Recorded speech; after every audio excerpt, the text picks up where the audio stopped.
stolk mee met Gramman Gasson, Gramman Aboikoni, Gramman Forster en Gramman Abolim. Op een historische reis naar een aantal landen in Afrika. De reis stond onder leiding van Dr. Sylvia de Groot, toen historica aan de Universiteit van Amsterdam. De heer Amsdorff en Dr. de Groot zijn inmiddels heen gegaan. De heer libretto verwelkomen wij vanavond met zeer veel genoegen. Op 18 december vorig jaar hadden we hier in dezelfde zaal een zeer geanimeerde presentatie met Winkelied, onuitwisbare sporen uit West-Afrika. Het postuum verschenen werk van Herman Snijders. Vanavond hebben we een paneldiscussie over een van zijn observaties die hij in zijn boek bespreekt. Namelijk dat veel Afro-Surinamers denken dat alleen Ghana het land van herkomst is en van hun West-Afrikaanse voorouders. Voordat we overgaan tot de paneldiscussie, wil ik dan van de gelegenheid gebruik maken om het panel aan u voor te stellen. Als eerste panelist hebben wij de heer Harold Selving. De heer Harold Selving studeerde koordirectie, schoolmuziek en sociale geografie en werkte onder andere bij de afdeling cultuurstudies, waar hij een bijdrage leverde aan de bestudering van de Banya.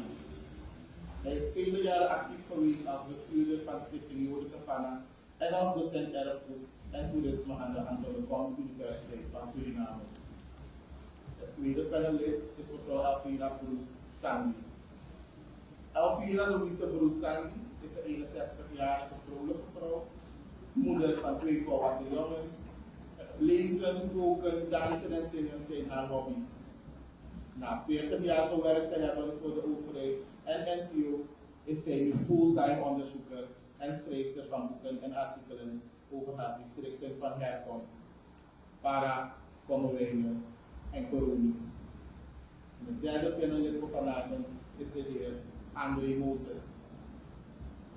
André Moses is een veelzijdig beeldend kunstenaar, onderzoeker en schrijver die vanuit een decoloniale visie bewust koloniale terminologie vermijdt en met respectvolle, cultureel gewortelde taal bijdraagt aan bewustwording en identiteitsversterking. Het onderwerp vanavond wordt ingeleid door mevrouw Johnny Trotman. Mevrouw Johnny Trotman is lid van de werkgroep van het NACS Cultuur Documentatiecentrum voor Afro-Surinaamse cultuur. En vanaf 2017 zit ze ook in de redactieteam van de NACS Kalender. Naar aanleiding volgt de paneldiscussie, gevolgd door de vragenronde. En na de vragenronde hebben we een kort artistiek nummer waarna we de avond afsluiten. Ik nodig nu mevrouw Johnny Trotman uit om het onderwerp in te leiden.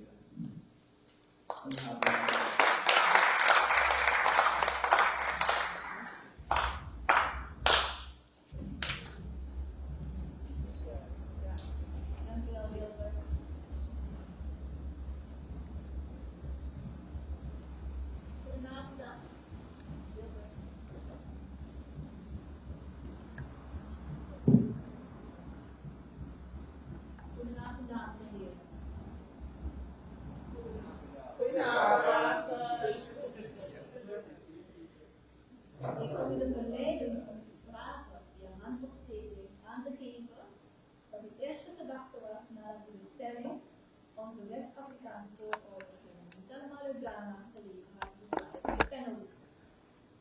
Heeft u er even met de ogen verrouwd, zo van. Maar de opmerking is dat iedereen weet dat we niet allemaal uit Ghana komen. Of heeft u gedacht, dat wist ik nog niet, interessant. In ieder geval, hoe bekende reactie ook nog zijn geweest, u bent hier, dus u heeft in ieder geval wel de belangstelling. Herman Snijders constateert in zijn boek en boekje dat hem was opgevallen dat in discussie en gesprekken met zijn informanten er bij veel Afro-Surinamers op de achterleven met alle tot slaafgemaakten afkomstig zijn uit Ghana. Hij noemt deze denkwijze en de overmatige focus op Ghana-centrisme. En dit is een fundamenteel misverstand. Ik zal u nu een samenvatting geven van Herman aan het Ghana-centrisme. Ik geef daarbij geen commentaar op analyse, dat zullen de panelleden straks doen. Zij zullen kritiek geven en hun visie en hun opmerkingen op het idee van Herman Snijders. Hoe is het Ghana-centrisme ontstaan? Waar vindt het zijn oorsprong? Snijders somt een aantal factoren op die volgens hem het Ghana-centrisme moet stimuleren. En hij noemt achtereenvolgens de misinterpretatie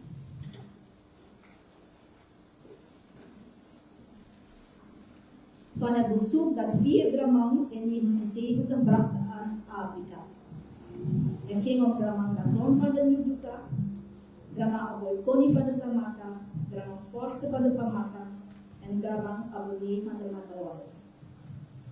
Tijdens de reis bezochten de Dramang Ghana, Togo, Dahomey, dat tegenwoordig Benin heet, en Nigeria. Het verslag van de reis is in een boek vastgelegd door Sylvia de Groot, historica die als begeleider met de Dramang mee was gereisd. Daarbij ook vergezeld van de Paulten, meneer Eugène Bretto en de Louis Armstrong. Snijders zegt dat dit bezoek in de volksmond genoemd wordt de reis van de Dramang naar Ghana. De overige bezochte landen worden niet of nauwelijks genoemd. Dat zegt Snijders. En hij zegt dat zelfs krantenartikelen die verschenen zijn, dit verkeerde idee over het bezoek van de Dramang niet hebben veranderd.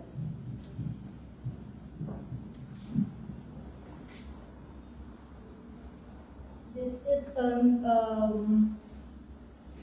de voorpagina vrijstel. Snijders verwijst hiernaar in een noot, en dus dit is het artikel. En in dat artikel wordt er ook melding gemaakt naar de landen waar de Dramangs naartoe zijn geweest. De tweede factor die Snijders dus noemt om aan te geven waar het Ghana-centrisme, waar de wortels daarvan zijn, de wegenfactor, noemt hij het bezoek van legerleider deze Bouterse aan Ghana in december 1996.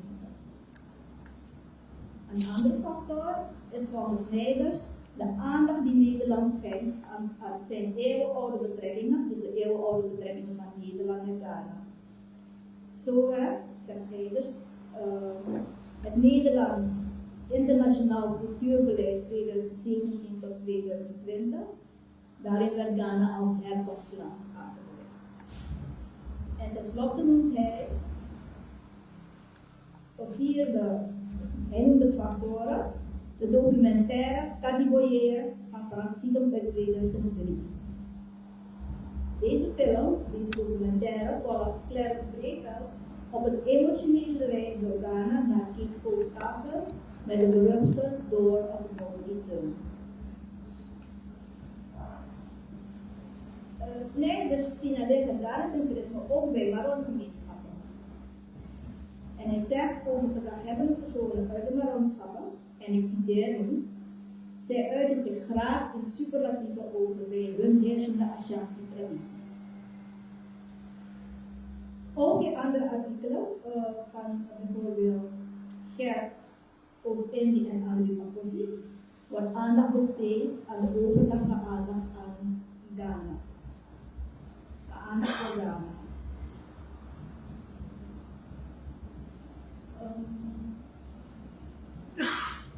Deze foto is uit het boek van Sylvia de Groot en we zien daarbij Dramang Gasson een klein offer uitbrengen met palmwijk. En dat gebeurt in Lomé, Togo. Moest nog even bij. Ja, dus Snijders verwijst in zijn boek naar deze 2 artikelen om aan te geven dat er ook andere mensen zijn die ook vinden dat er te veel aandacht wordt besteed aan Ghana.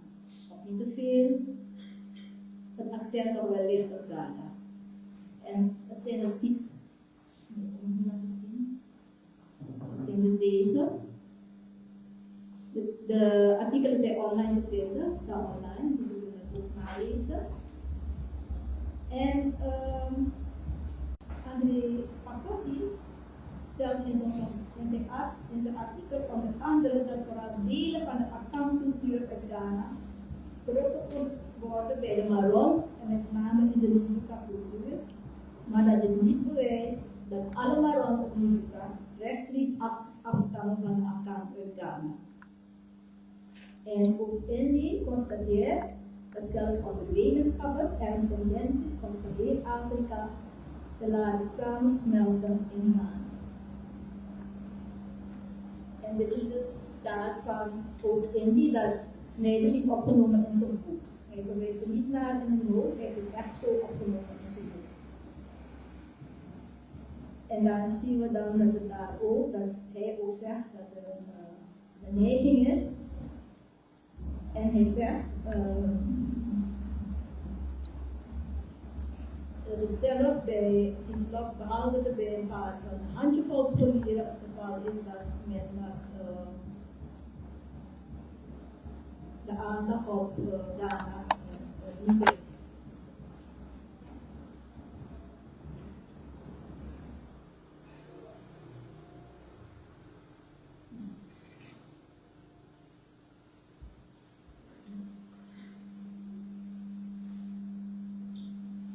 Dit is een kaart van Ghana. Deze kaart is samengesteld door ons panelist Harold Selvin. En bij de boekpresentatie in december heeft hij deze kaart gemaakt. Want helaas heeft het boek van Herman Snijders, daar zit geen kaart in. Dus om een beetje beeld te hebben waar we het over hebben, heeft Harold toen die kaart gemaakt. En hij heeft toegevonden dat ik vandaag ook nog gebruiken. Dit is dus het gebied hier, Ghana, waar overmatige aandacht gelegd wordt.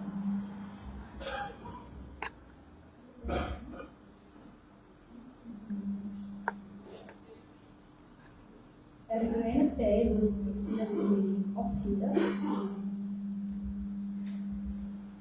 Volgens Snijders ligt de aandacht van focus voor onze West-Afrikaanse route vooral op de volgende gebieden: Ghana, hier de Goudkust, Benin, Nigeria, de Slavenkust.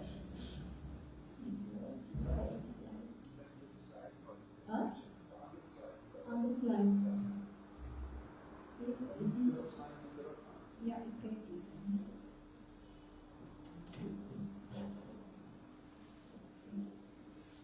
Ja, dat is deze, hè? Ja. Benin, Nigeria is de Slavenkust, daar wonen de Ewe, de Yoruba, de Efi, Papa en Ibo. En dan heb je Congo, Angola en West-Centraal, waar deze stammen wonen. Er is minder aandacht voor de gebieden van Cameroen, hier, de baai van Biafra, dat is hier. En ook voor wat hij noemt, Senegal, dat zijn de bovenwindse gebieden hier. En hij pleit ervoor dat de focus die nu ligt op dit gebied hier, waar Ghana ligt, verspreid moet worden of uitgebreid moet worden met focus op het gebied van Senegal tot aan Angola. En dat schijnt nu niet het geval te zijn. Hij pleit ervoor dat de Surinaamse overheid, de Afro-Surinaamse organisaties, de aanzet moeten geven tot onderzoek dat nog verder reikt naar Ghana. En hij benadrukt dus dat het onderzoek zich moet uitstrekken vanaf Senegal tot Angola. Hij noemt dit gebied Senegola. Dat is een samentrekking van Senegal en Angola.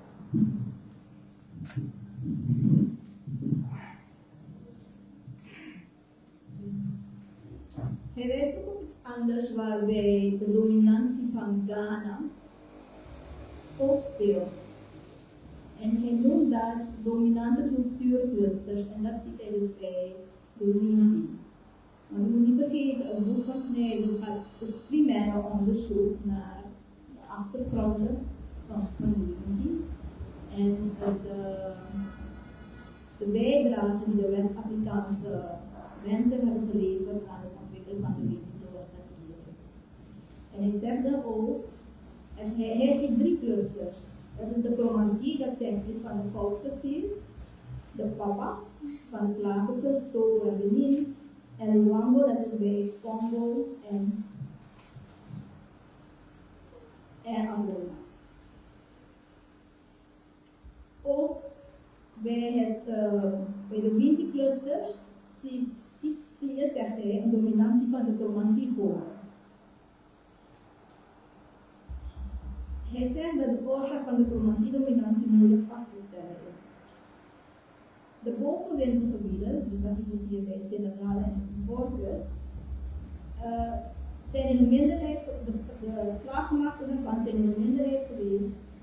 En hun bijdrage aan de Winti-religie is niet zo groot als die van de Kromanti, Luanga en Pama-slaven.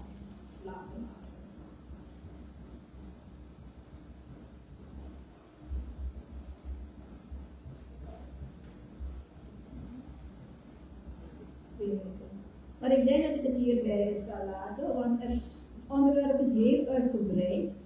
Want hij bekijkt het van twee aspecten. Hij heeft het dus over het Ghana-centrisme en dan kijkt een beetje algemeen. Hij wijst naar voorbeelden, die volgens hem de reden zijn. Maar hij gaat ook uitgebreid in hoe het Ghana-centrisme invloed heeft op het denken over Winti en het Winti-pantheon. En dat is een vrij uitgebreid onderwerp dat eigenlijk dat je niet zo snel kan handelen. Dus ik zou het hierbij willen laten. Ik ga nog kunnen gaan, maar dan wordt het te laat. Onze panelleden zullen verder ingaan op het onderwerp en het kan zijn dat zij ook bepaalde aspecten die ik hier niet heb aangegeven, dat zij daarop terugkomen. Dus dat is het voorbeeld.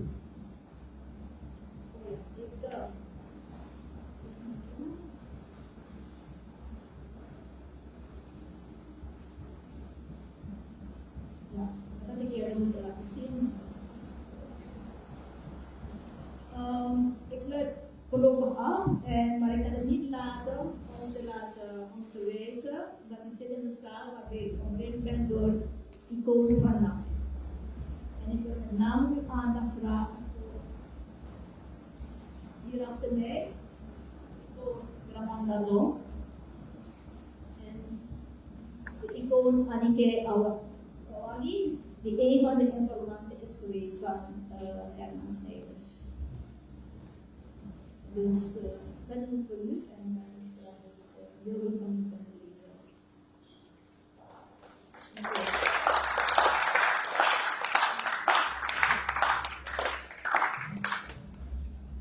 Dank u wel, mevrouw Trotman. Ik nodig dan nu meneer Selving uit om zijn visie te geven op dit onderwerp.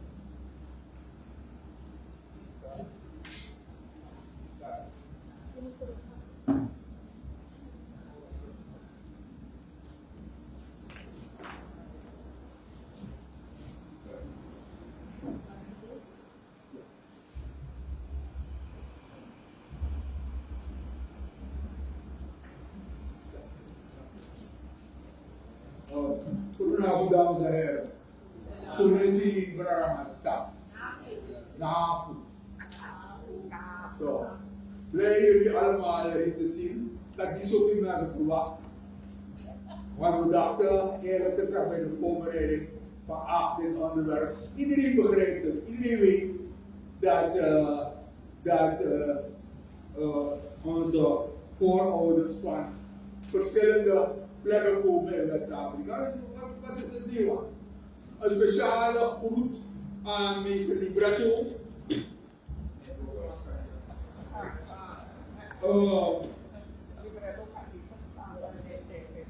Omdat de Libretto zei, viel die dat niet.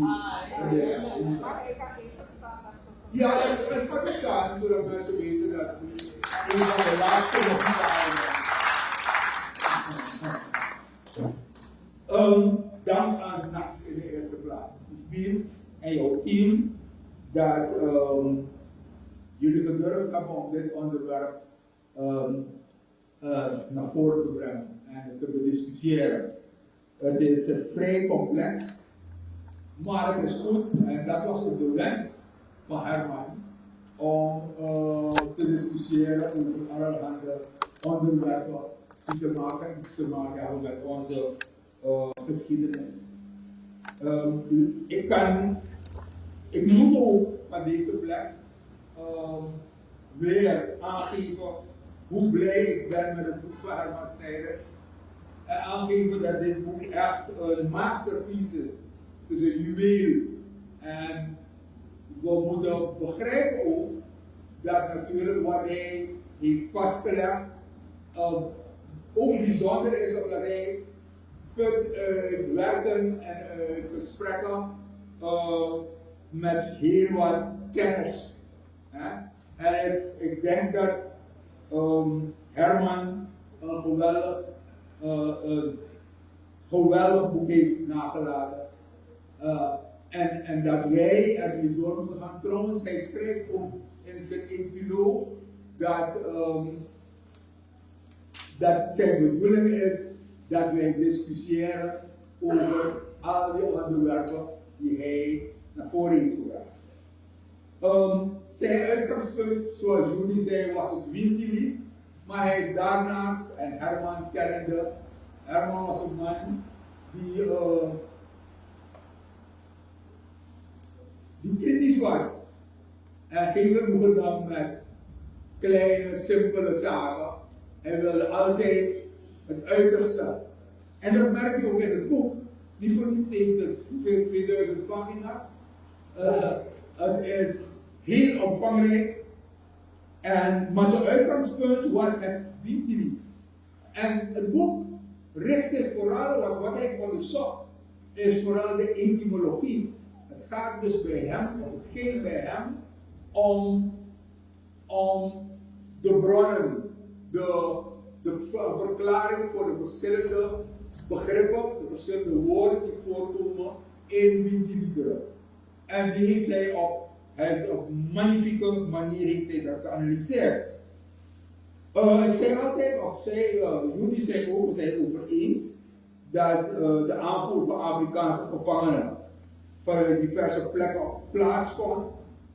En ik heb een kaart hier, maar het is verdwenen. Er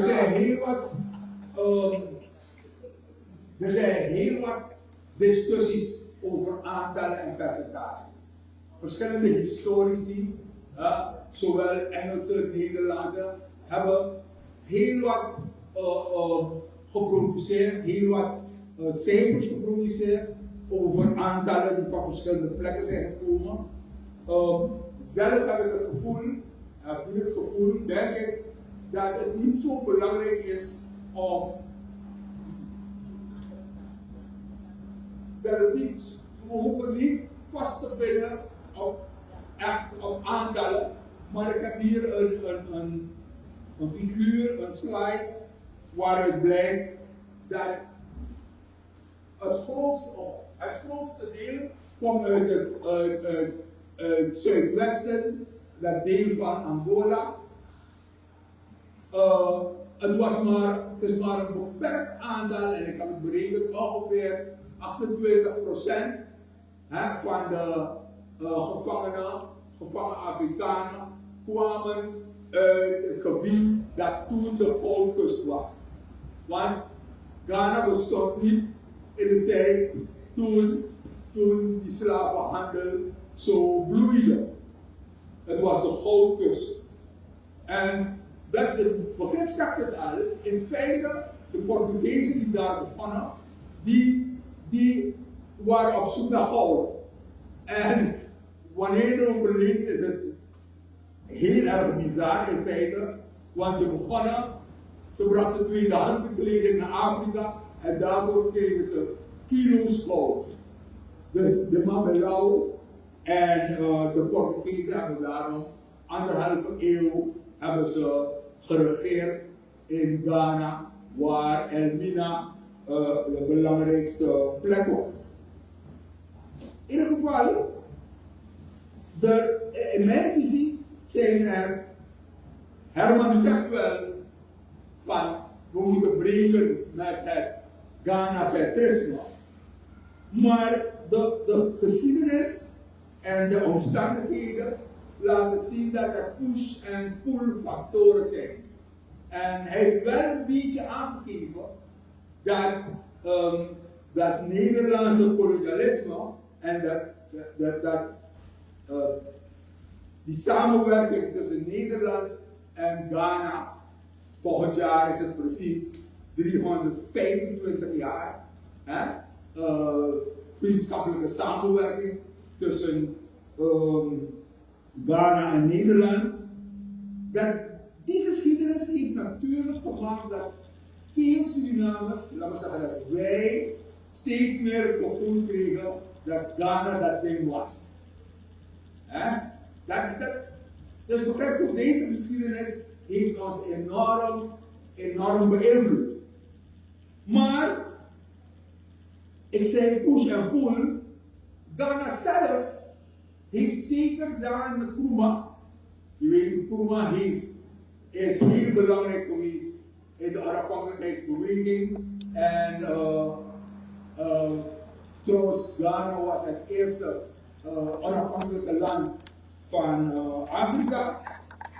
En Ghana heeft de afgelopen 60, 70 jaar heel hard gewerkt om zichzelf te presenteren als toerismeland op het gebied van de transatlantische slavernij. En dat is aardig gelukt. Ze hadden 2 strongholds.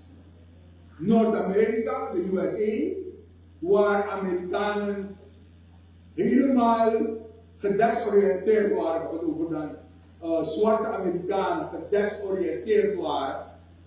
En naastig zochten naar een plek waar ze een verbinding mee konden maken en waar ze zich als Afrikaan hun identiteit terug konden vinden. En daar heeft Ghana enorm goed gebruik van gemaakt. En ze hebben voortdurend hun transatlantische slavernijdepots, hun Elmina, hun kastelen, allemaal, je moet je voorstellen, langs de hele kust van Ghana hadden de Nederlanders in de Gouden Eeuw meer dan 20 kastelen en forten. En van die forten zijn 2, absoluut 3 misschien, zijn heel erg belangrijk. Elmina, Cape Coast, maar ook Comanche.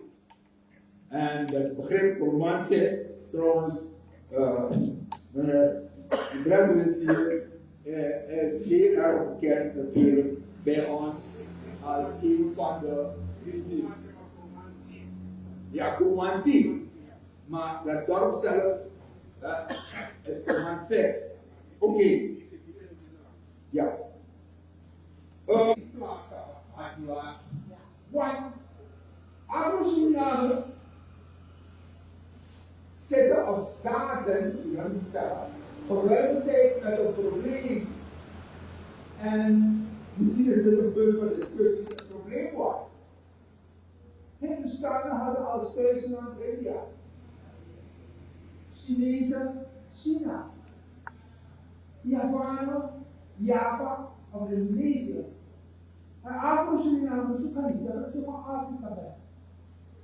Afrika is te groot. Afrika heeft 54 staten. Dus er moest op een gegeven moment een keuze worden gemaakt. En gegeven dat feit dat koloniaal Nederland Ghana zo pushte, en gegeven het feit dat Ghana zelf zich profileerde als thuisland van Afrikanen in diaspora. Ze hebben ook een project ontwikkeld, Come Back Home. Iemand zei, een vriend zei ooit tegen me, eerst is zeer dit smak voor mijn moeder op mijn woning. Dit is wat ik dacht.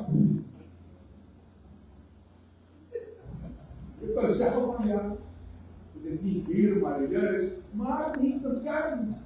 Want dan moet je gewoon denken, geen bezwaar. Het is een industrie, toerisme is een industrie. En men verdient dik aan. Maar het is geen andere plek. Dus wat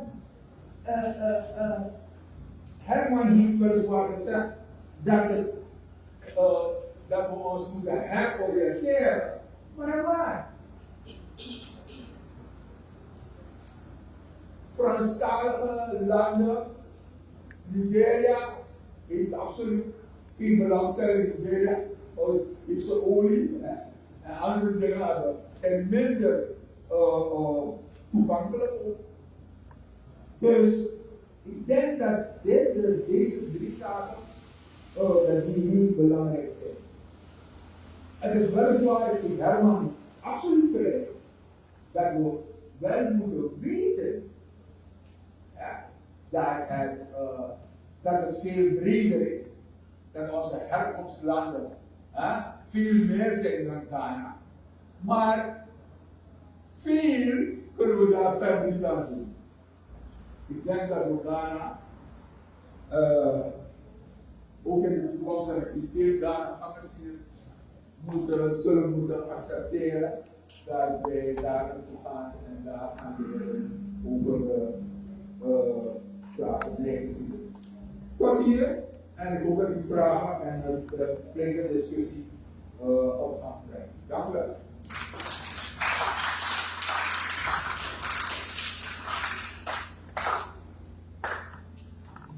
Dank u wel, meneer Selvin, voor uw visie op dit onderwerp. En dan gaan we naar verder nummer 2, mevrouw Sandy. Ik nodig u daarmee dan ook toe dit onderwerp. Lobi Brada na Sisa.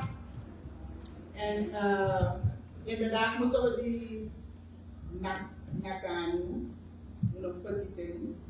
Dus mga Brada grote, lekker moeilijk is aan het jaren in het carrière, maar de volgende keer dan aan het spelen.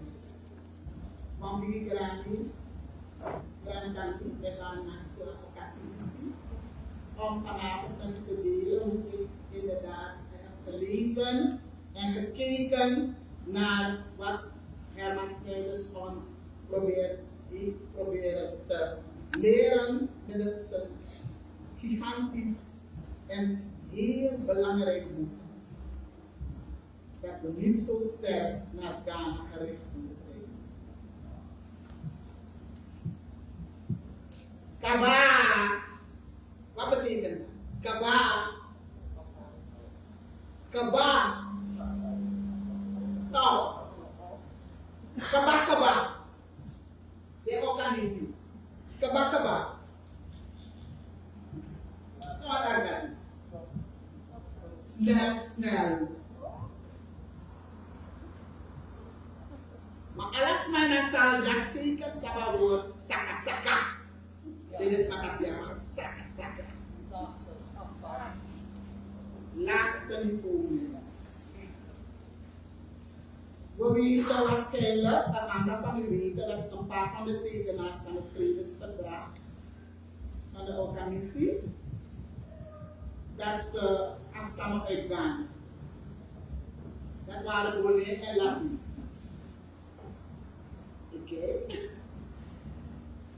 Tamalen is een dorp in Ghana waar de sheepbutter wordt gemaakt. En er is ook een dorp hier dichtbij Fort Kudu aan de Portugal, dat Tamalen heet. Okanisi kennen we hier als een stam. Okanisi. Wel, dat is ook een stam in Accra. Deze informatie heb ik van onze ambassadeur, Fidelia Grandalon, in Ghana. Ik heb er ook een interview. Als we naar het boek van Herman kijken, heb ik ook gekeken naar wat andere schrijvers kunnen bijdragen aan de discussie. Dus volgens mij heeft Herman gelijk, als je kijkt naar deze boek, toch? Maar dan komen we ook andere namen tegen in Suriname, bijvoorbeeld Aluku. U weet toch? Dat is een familienaam uit Nigeria. Aluku. Njuka is een familienaam in Cameroen. Die Egypte, Cairo. Cairo is de naam van de Kiyuku-stam uit Kenia. Alweer heeft ambassadeur Grant Lalong een bijdrage hierin geleverd.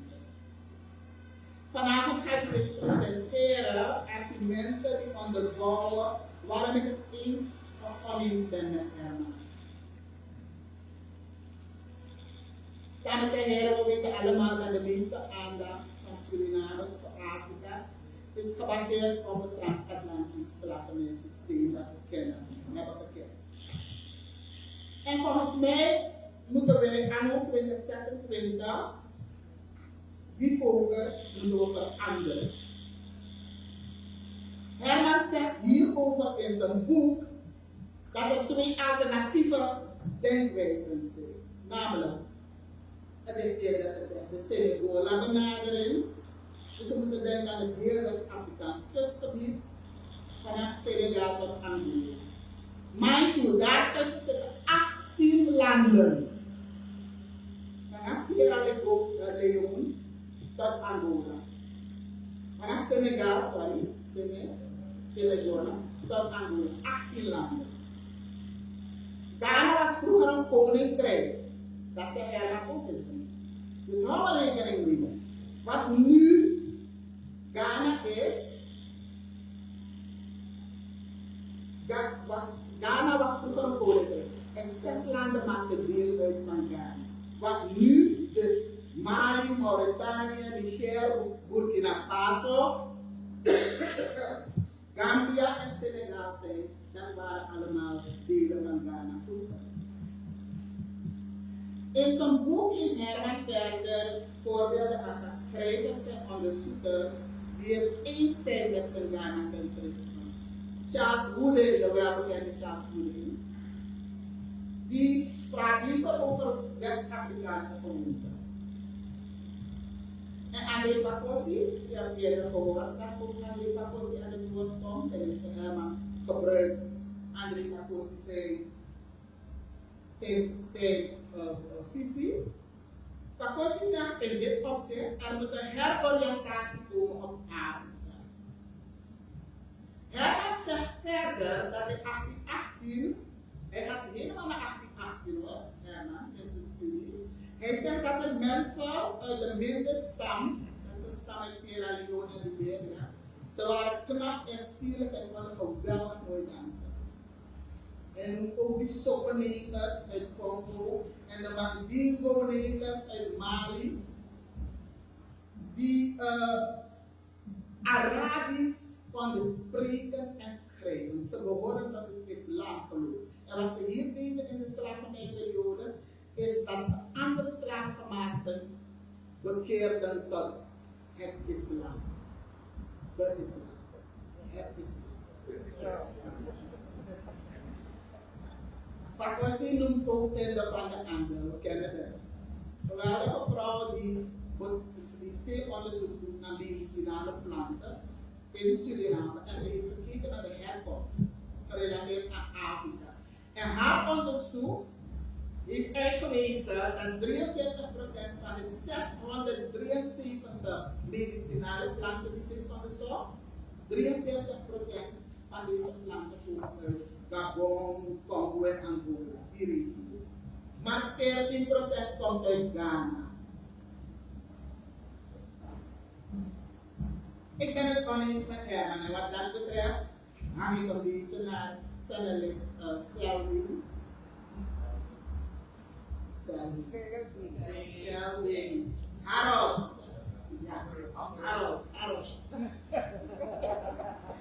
Omdat ik inderdaad ook vind dat we Ghana-centristisch denken. Het is logisch eigenlijk dat we Ghana-centristisch denken.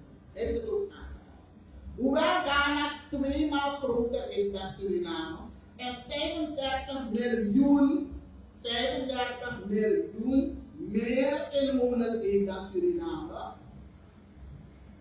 hebben ze 1 overeenkomst. Namelijk de koloniale heersers, waren Portugezen Engelse en Nederlands.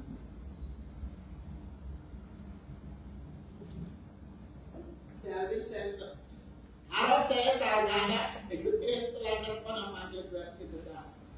6 maart 1957. Alex van Stipriaan geeft ons ook nog redenen om ervan uit te gaan dat het logisch is dat we Ghana-centristisch zijn ingesteld. Hij zegt dat het hoofdkwartier van de slavenhandel, de Nederlandse slavenhandel, gevestigd was in Port Elmina.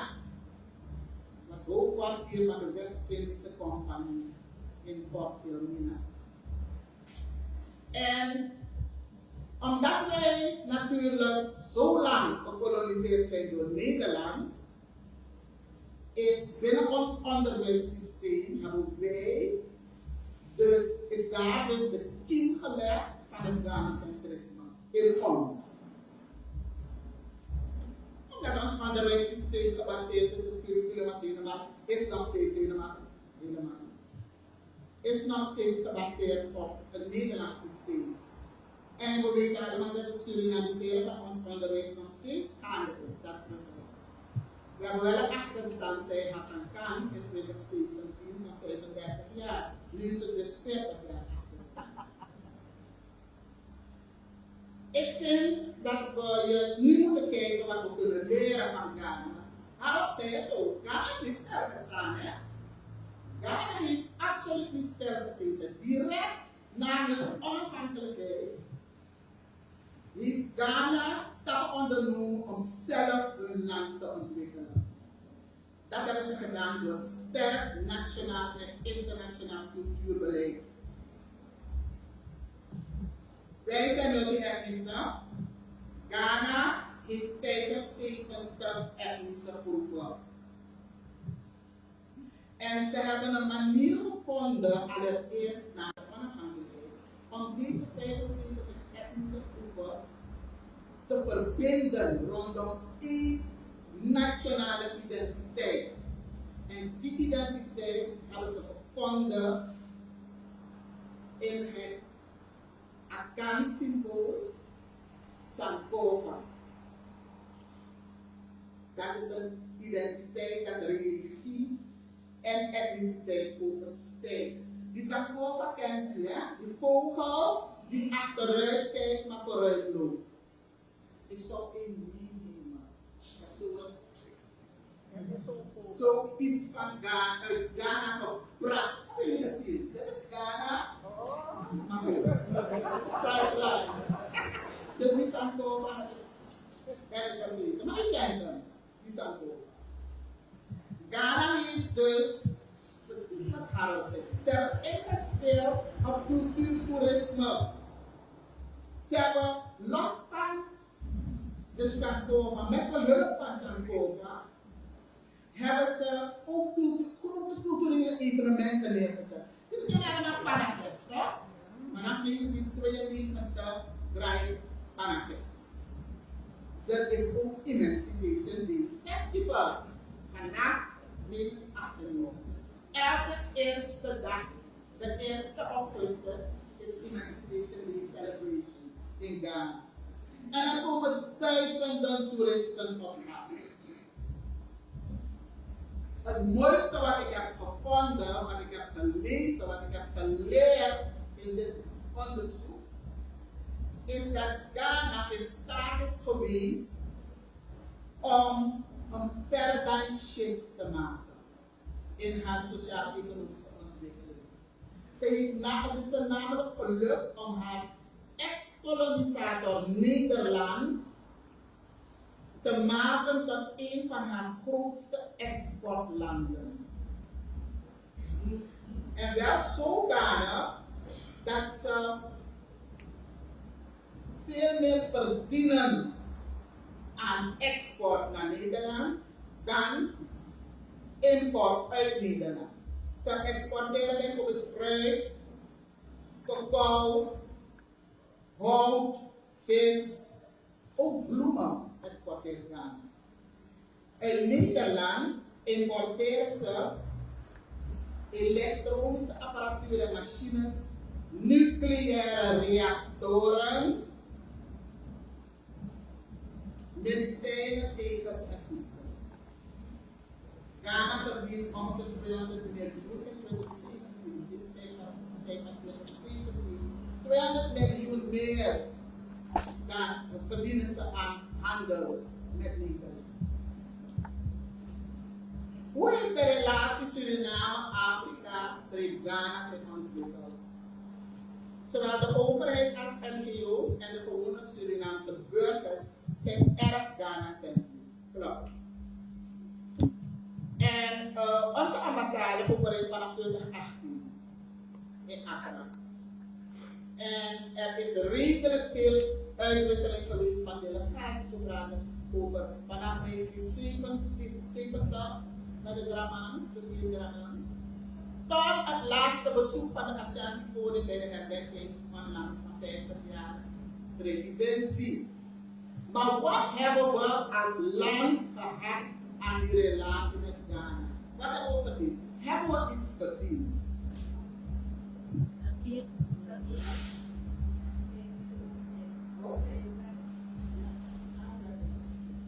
Want Ghana behoort tot de snelst groeiende economieën van de wereld. We zijn dus inderdaad Ghana-centrisch ingesteld. Op geestelijk gebied zijn we daar. Dus historisch, spiritueel.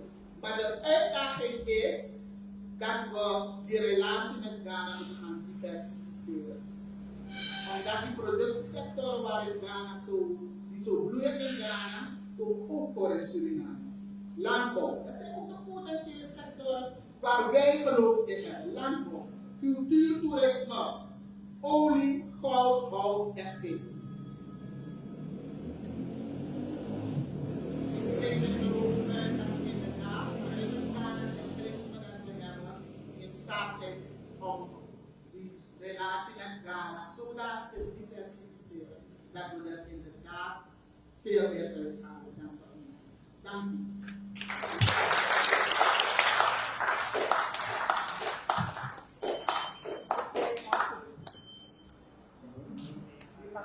Ja, dus ik wil de NACS Fasifa applaudisseren. Kort met de oefenen, zodat we dat dan in stand blijven houden. 1, 2, 3. NACS.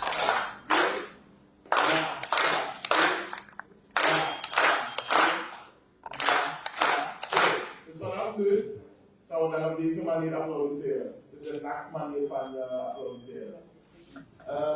Het laatste panelist dat ik nodig om zijn visie op dit onderwerp te geven is meneer André Moses. Ik wil u vragen om echt op de 10 minuten te letten aan, dus we gewoon een beetje achter het programma. Meneer André Moses.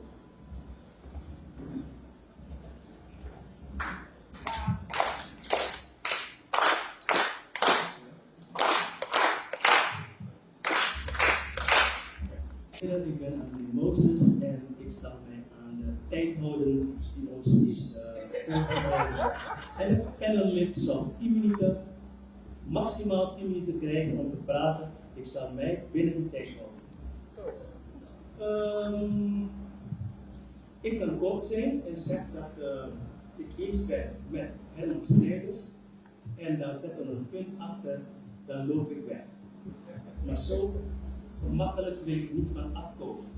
Dus ik zal, aangezien het onderwerp het Ghana-centrisme is, dan zal ik even voorlezen wat ik heb genoteerd om aan te geven waarom ik eens ben met Ronald Snijder en waar ik denk, Herman Snijder.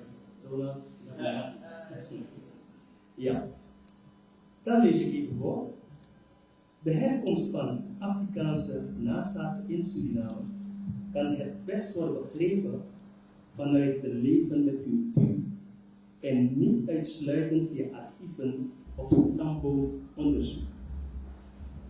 Deze herkomst komt tot uiting in talen als het Samaka, het Okanisi en het Serantongo, maar ook in ritmes, in muziek, sociale structuren, spirituele tradities en geloofssystemen. In al deze uitingen zijn kennis en gebruik uit West- en Centraal-Afrika bewaard gebleven en opnieuw tot leven gebracht.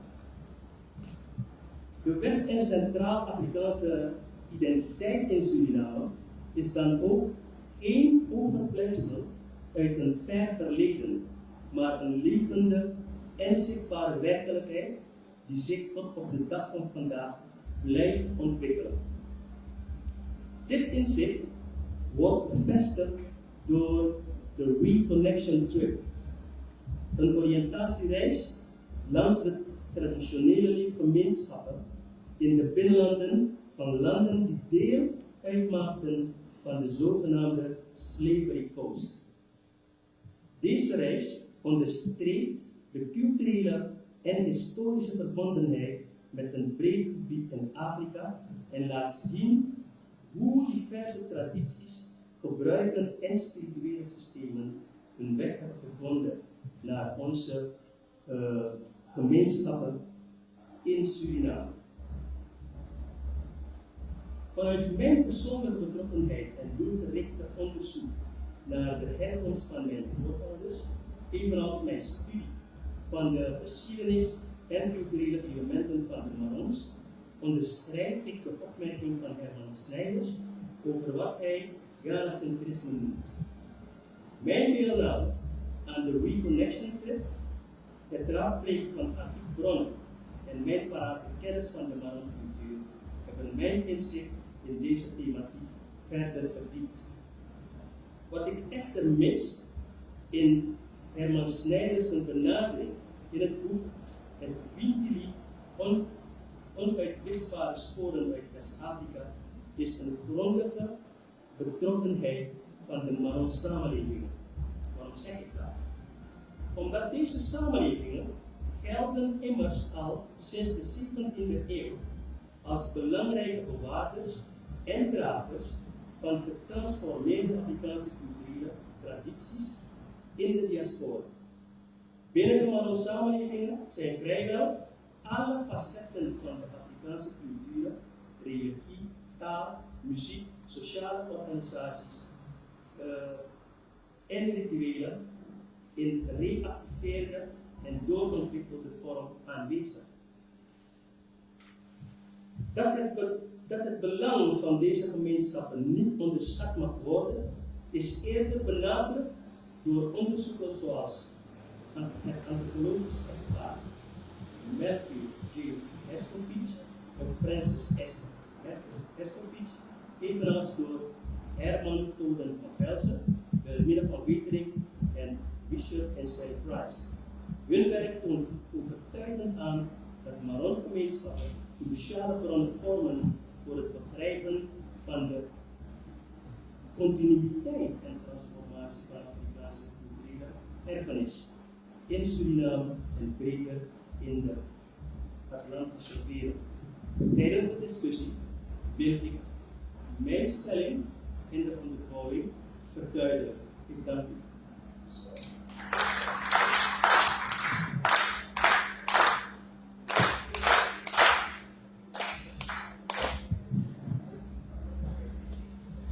Visita kayo.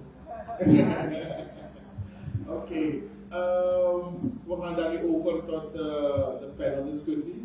Ik draag dan van hier nu het woord over aan mevrouw Trotman. Het panel is ook in de gelegenheid om onderlinge vragen aan elkaar te stellen. Mevrouw Trotman, u door. Ja.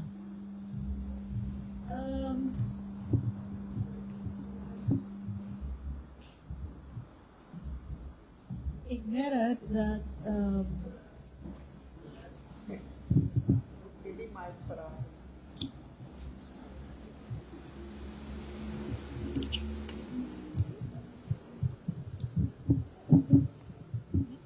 oké, dank.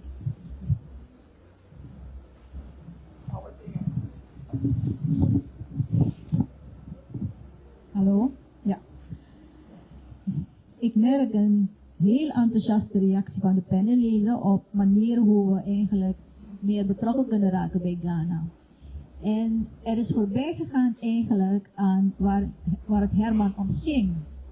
Een wetenschapper die kijkt naar het windelied en hoe dat windelied, wat de achtergronden daarvan zijn en wat de West-Afrikaanse roots daarvan zijn aan het ontwikkelen van de windelied.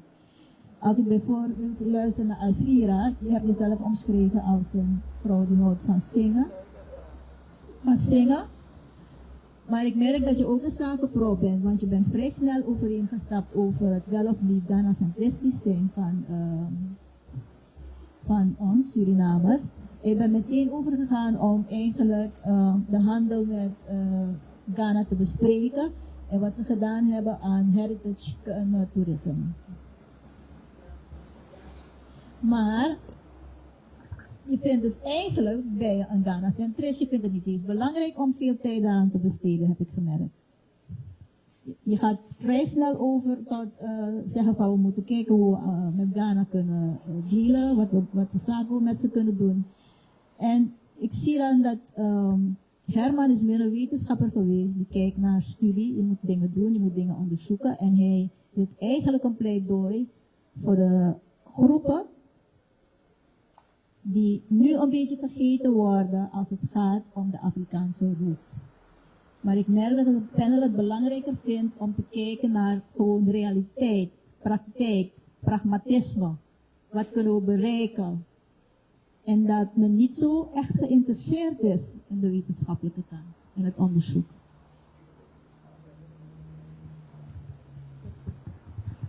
Ik heb, is het aan? Ja. Ik ben het niet helemaal met je eens. Ik beweer niet dat wetenschappelijk onderzoek oninteressant is. Integendeel, ik heb gezegd dat ik begrip heb voor het feit dat Ghana als centraal is gebruikt of is gekozen om als identiteit naar te refereren. Omdat ik ook heb genoemd het feit dat anderen kunnen refereren naar hun herkomstland, India, China en Indonesië. Op punt daarvan. Maar ik denk dat het wel nodig is dat we in ons onderwijs aandacht besteden aan de overige herkomstgebieden. En als het niet in het onderwijs gebeurt, dan moeten organisaties als NACS dat absoluut doen. Omdat het goed is, het is belangrijk dat mensen dat weten. Overigens, we zien steeds meer dat Surinamers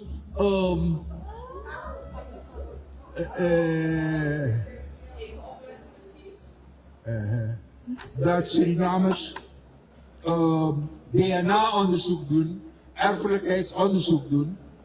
En ik kan u zeggen, er is niet één Surinamer. Niet één Afro-Surinamer is er. Die kan zeggen dat hij maar uit één Afrikaanse land of van één cultuur afkomstig is. Het is allemaal moxie. En die hele moxie is logisch. En als je kijkt, u ziet die kaart die ik heb gepresenteerd, dan ziet u dat een minderheid uit Ghana afkomstig is. Dus aandacht moet er wel aan besteed worden, maar ik vind het logisch dat mensen naar Ghana gaan. Ja, inderdaad, eens. Als er 35 miljoen mensen wonen in Ghana en Ghana zoveel doet aan heritage tourism, ze bieden antwoorden die, zoals Harold eerder zei, Amerikanen zochten naar antwoorden. Surinamers ook. Toch? En Ghana biedt je op maat gesneden producten aan, waarbij jij als Surinamer, als diaspora, waarvan je gebruik kan maken om meer over je afkomst te leren. Al dan niet als je afkomst is uit Ghana of niet. Dat is waar we naar op zoek zijn. We zijn op zoek naar antwoorden en Ghana verdiept zich daarin en biedt die producten aan. Dus vandaar dat ik zeg, als Suriname zeker, we moeten verder kijken dan alleen maar dat dat wat vanuit slavernij, die verbinding, die komt vanuit die geschiedenis, slavernijgeschiedenis. Maar we moeten tegelijkertijd kijken naar wat Ghana doet. Toch? Aan handel. En we kunnen heel veel van ze leren. Dus we have to tap into that. Oké. André, jij kan nu het woord hebben, maar ik wil even iets zeggen over wat jij zei. Dat Herman eigenlijk, dat je in het boek mist de grondige betrokkenheid van de Maron samenleving bij zijn onderzoek. Dat heb je gezegd, toch? Herman zegt, hij onderzoekt het verschijnsel Winti bij de stedelingen en in de park. Hij zegt uitdrukkelijk, hij kijkt niet naar de Winti-beleving zoals is bij de Maron gemeenschappen. Maar wat hij wel doet, als hij kijkt naar de etymologie van woorden en van ook soms gebruiken, ontkomt hij er niet aan om soms ook te verwijzen naar de Maron gemeenschappen. En hij zegt ook waarom hij dus niet de Maron gemeenschap, de beleving van Winti bij de Maron gemeenschappen betrekt, is omdat weinig toegankelijkheid, waarschijnlijk kende hij niet al die. Wat zei je? Oké. Ja, hij zegt ook waarom hij dus niet kijkt naar de Winti-beleving bij de Marons. Dat zegt hij uitdrukkelijk. Dus dat gedeelte is niet een veronachtzaming van de Marons. Het is een keuze die hij maakt. Boeding heeft geschreven over Winti in de Para. En Herman doet Winti bij de stedelingen en de Para. Dus dat moet ik wel even rechtzetten. Want nu lijkt het alsof hij... Dat is mij duidelijk. En mijn punt gaat ook niet daarover. Mijn punt gaat om de toekomst. Dat wanneer wij de herkomst van onze Afrikaanse voorouders willen bestuderen en naar voren brengen voor het nageslacht, dan dienen wij het breder aan te pakken en niet zo beperkt. Tenzij wij met z'n allen eens zijn om het te blijven beperken. Dat is een andere koek. Als het gaat om de vraag, waar komen onze Afrikaanse voorouders vandaan, dan is het niet bij dit onderzoek van Herman Snijders begonnen. Laten we even kijken toen minister Lifoshoe minister was van ministerie van Onderwijs, Wetenschappen, heette dat toen, en Cultuur. Dan zou de Asante naar Suriname komen en hij heeft gevraagd om wetenschappelijk onderzoek te doen naar de herkomst van onze voorouders. Dat onderzoek heeft het rapport van Afrika naar Suriname voortgebracht en daar zijn de cijfers gepresenteerd uit dat eerste onderzoek. Die cijfers zijn inmiddels achterhaald, maar daar blijkt dat de eerste verscheping slechts 2% van de getransporteerde, hoe heet dat nou weer, onze voorouders in de schepen zaten. Slechts 2%. 40% uit Congo en omstreken, Dahomey. En als uit die periode slaven of tot slaafgemaakte Afrikanen of gedeporteerde Afrikanen ontsnappen en hun eigen gemeenschap hebben gesticht, dan moet je kijken naar de cultuur. Daarom zeg ik, de zichtbare cultuur. Wat leeft binnen die samenlevingen. En dat is wat de Reconnection Trip heeft gedaan. Dan zijn we met z'n allen eerst aangekomen op Togo. Ja. En we kwamen uit de bus. Dan werd mij een kalebas in de hand gedrukt. We pleiten hier voor het applaudisseren zoals Nax dat heeft voorgesteld. Of iemand heeft voorgesteld. Nou, de kalebas die mij in de handen is gedrukt, daarmee heb ik mijn klein offer gedaan zoals ik dat in de Okanische samenleving zou hebben gedaan. En als ik beland bij het punt waarbij geapplaudisseerd moet worden, dan klappen ze wolo, wolo, wolo, wolo, wolo. Dat is de eerste ontdekking. Mijn kleinkinderen in Nederland, ook de gekleurde van Hollandse moeder, als zij applaudisseren, dan roepen ze erbij, wolo, wolo, wolo. Lees het verslag in de Groene Amsterdammer van die reis. Dan staat vermeld dat toen wij een erf betreden, waar kinderen zaten, dan zaten ze dus met z'n allen, met hun bips op de grond, gestrekte benen. Ik liep naar de kinderen en ik heb geteld, ik zeg, hé, dit is herkenbaar. Zo'n kinderspel ken ik in mijn eigen dorp. Dan heb ik afgeteld. Batoto gelingling, toto, ginato, gama yeri fak, gama simo, wasikai man, kokono, tot gelingling, koli, gama yemba, puwang. Ik tik op dat linkerbeen van dat kind en zij trok haar been omhoog. Wat een herkenning. Dat is wat ik bedoel met de zichtbare, levende cultuur. Dankjewel. Oké. Ik merk dat eigenlijk niemand, mevrouw Perot, u krijgt, wanneer we hier klaar zijn, krijgt u de gelegenheid om een vraag te stellen. Dus als u even wil wachten, dan kunt u daarna uw vraag of uw opmerking plaatsen. Ik merk eigenlijk dat niemand, tenminste, ik zeg het zo dat niemand het heeft gedaan, maar niemand heeft de opmerking gemaakt over de redenen die Herman aanhaalt om te zeggen dat er sprake is van Ghana-centrisme.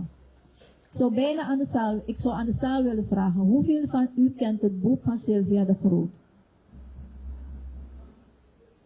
Paar handen. Nee, kent u wel. Wie kent de film Katiboyeye?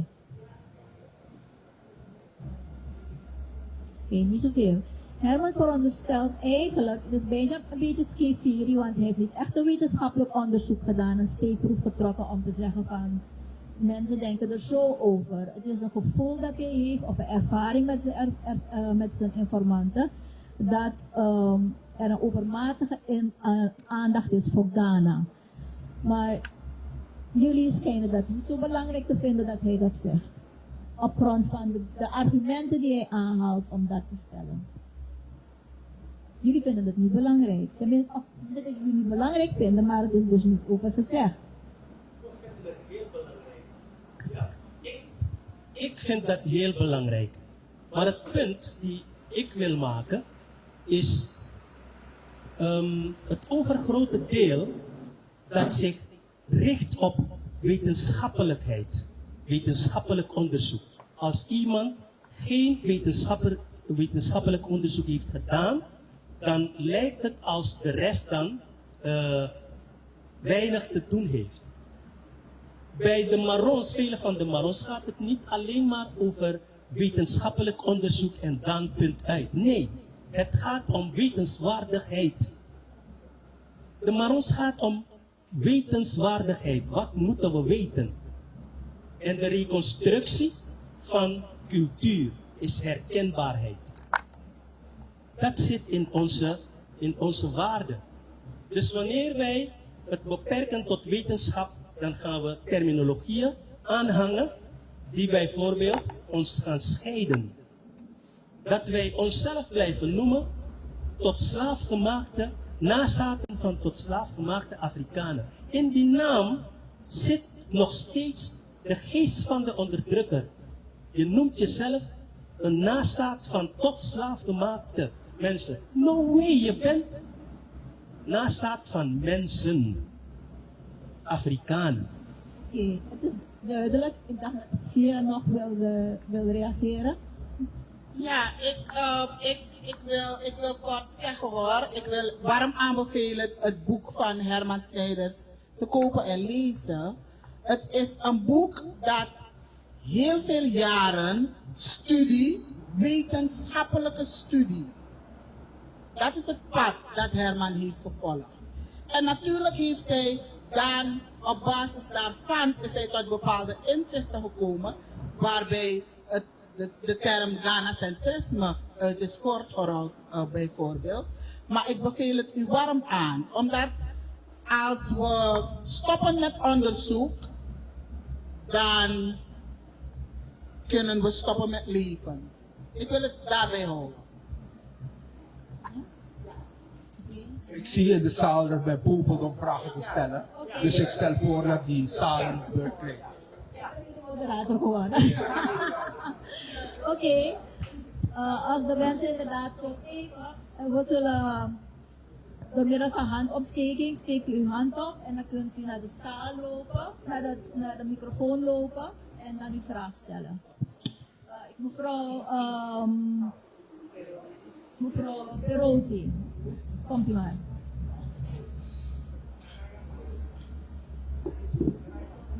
Als het lukt. Dank u wel voor de presentaties. Ik wil aandacht vragen voor het volgende. Ik denk dat er genuanceerder gesproken moet worden als we over mensen praten met melanine. Mensen van Afrikaanse afkomst. Omdat de auteur, maar ook de panelleden praten over wij. Wij, dus u praat namens alle mensen van Afrikaanse afkomst. Ik denk dat dat niet juist is. Ik denk dat het gepast zou zijn om misschien te zeggen grote delen van de gemeenschap, van de Afrikaanse gemeenschap. Er is geen onderzoek gedaan naar welke groep echt het Ghana-centrisme aanhangt.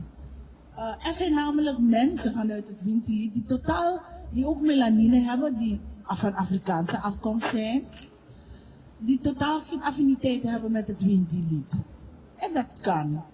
Er zijn groepen in de samenleving, maar niet alleen hier, want de Surinaamse samenleving bestaat uit Surinamers. Pleit u dus nu dat we even moeten oppassen met het woord wij. Dat we niet Ja, zeggen zeker, wij. want er zijn, ik wil het even dus uitleggen waarom. Er zijn mensen, er zijn Rastafarians, dus die totaal andere landen van herkomst.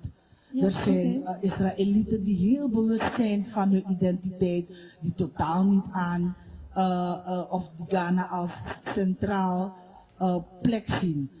Ik moet wel beamen, inderdaad, Ghana Empire was anders, was veel groter. En, maar er zijn ontzettend veel Surinamers die... Maar kunt u die afronden? Dus Ja. het gebruik van het woord wij, we moeten op ons woordgebruik Ja. letten en uitsluitend voor onszelf spreken.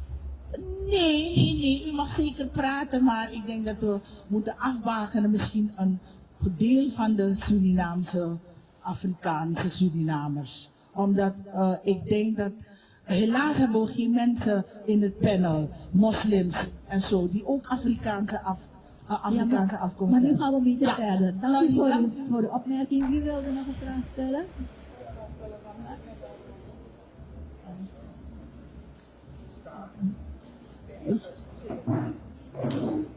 Die mevrouw was het eerst. Wilbert, kan je even helpen kijken wie de mensen eerst de hand opsteken? Mirjam, alsjeblieft.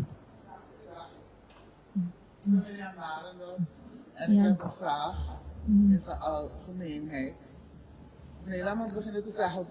Ik heb het voorrecht gehad om als super niet-wetenschappelijke persoon in Ghana te hebben gewoond voor 2 jaar. Dus ik ben wat dat betreft misschien een beetje Je Ghana-centristisch. bent ervaringsdeskundige. Ervaringsdeskundige of ervaringspersoon. Ik wil niet eens deskundige noemen.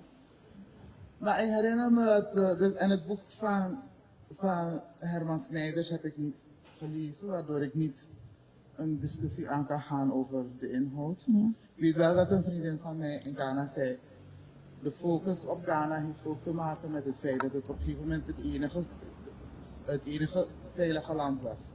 Een van de weinige landen in Afrika waar geen jugu was.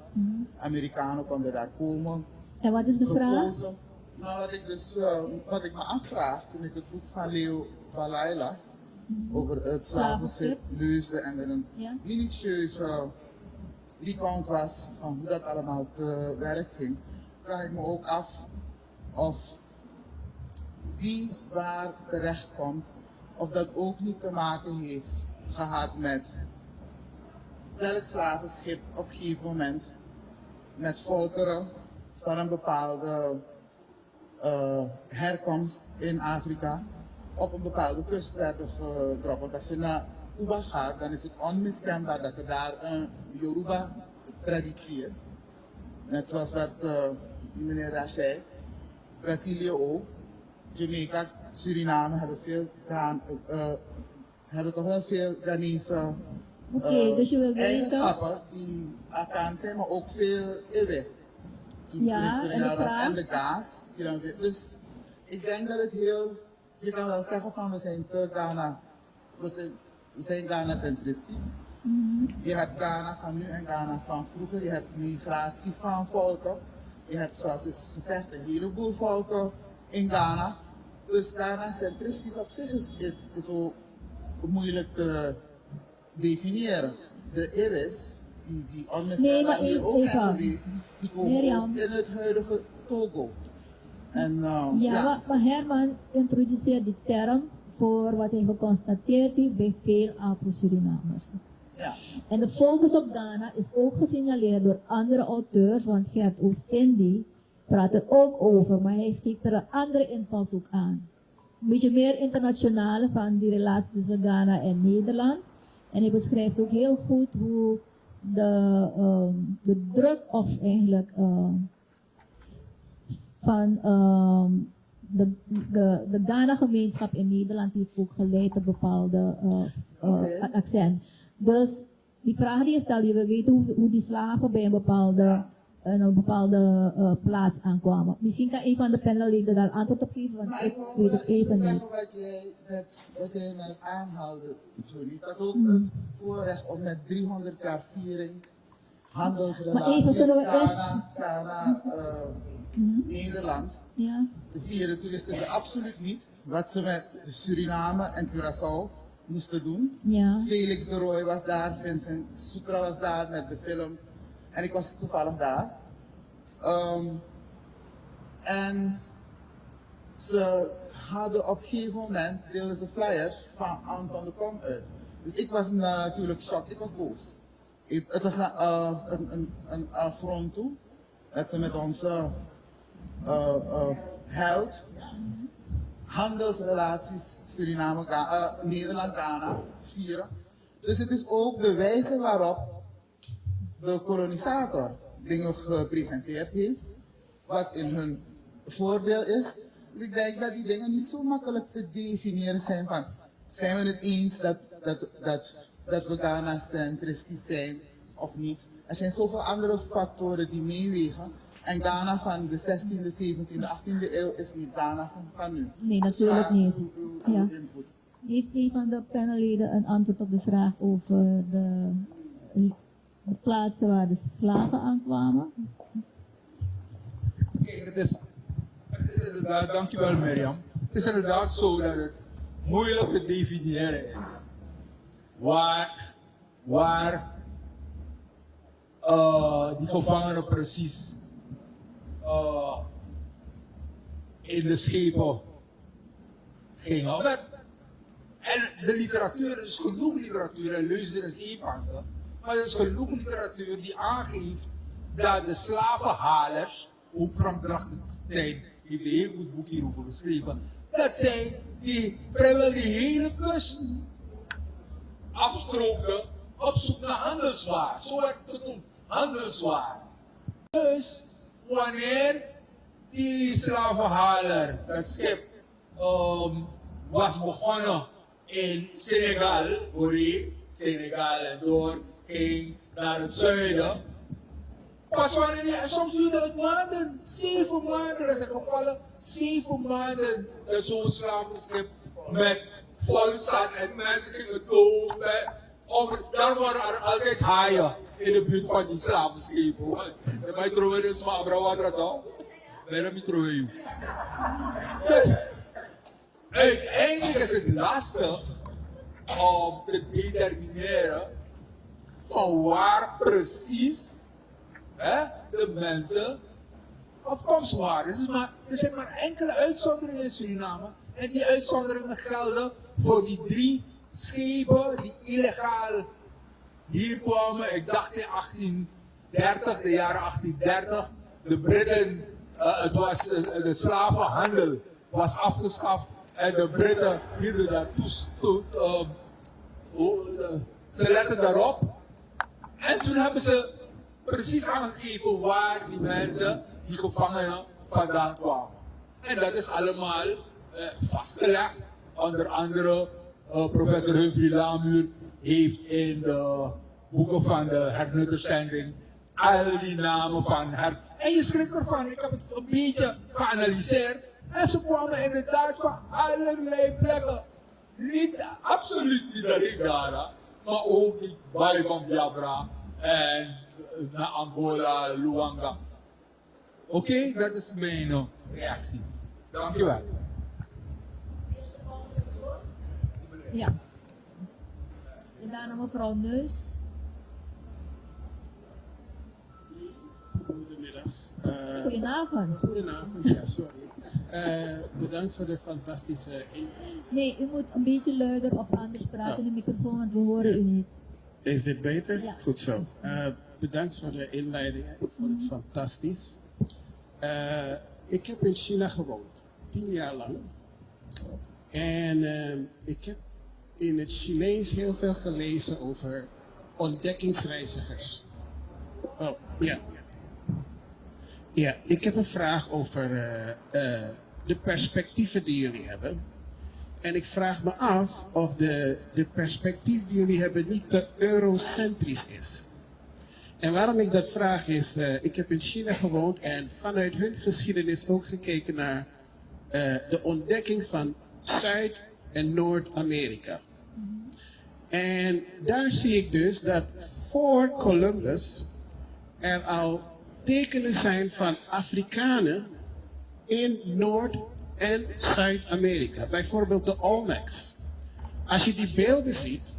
Maar wat is de vraag precies? De vraag is, zijn jullie niet te beperkt en te eurocentrisch in het benaderen van dit wetenschappelijk manier van kijken van meneer Snijders?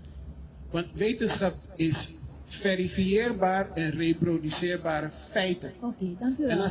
En als ik dit zou reproduceren, vraag ik me af of ik hetzelfde boek zou krijgen.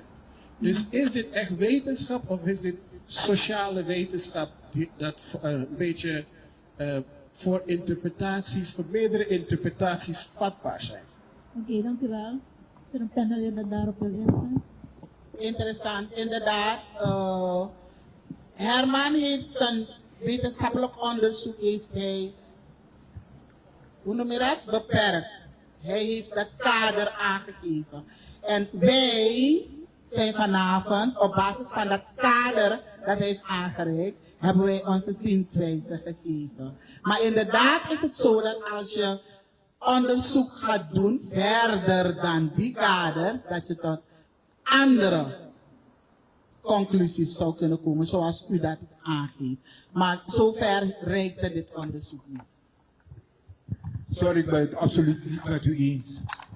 Het is niet eurocentrisch. Herman Snijders heeft 32 jaar aan dit boek gewerkt. En hij heeft bronnen gebruikt die uiteraard uit de Europese pen komen, maar dat is niet erg. Die interpretatie is belangrijk. En ik denk dat Herman, we moeten heel blij zijn met het werk van Herman, omdat hij vooral zich richtend op het Winti-lied interpretaties heeft gehanteerd met op de achtergrond kennis van Louis Blas Pijp, van verschillende personen, Stefan, Zalman, verschillende persoonlijkheden op het gebied van Winti heeft hij aan het woord gelaten, heeft hij geanalyseerd. En toen, op basis daarvan, is hij tot een aantal conclusies gekomen. Dus ik ben het volstrekt niet eens dat u dit eurocentrisch noemt. Nee, het is niet eurocentrisch, want hij kijkt naar de West-Afrikaanse roots en dat is absoluut niet eurocentrisch. Mevrouw Neus, u zou een vraag stellen.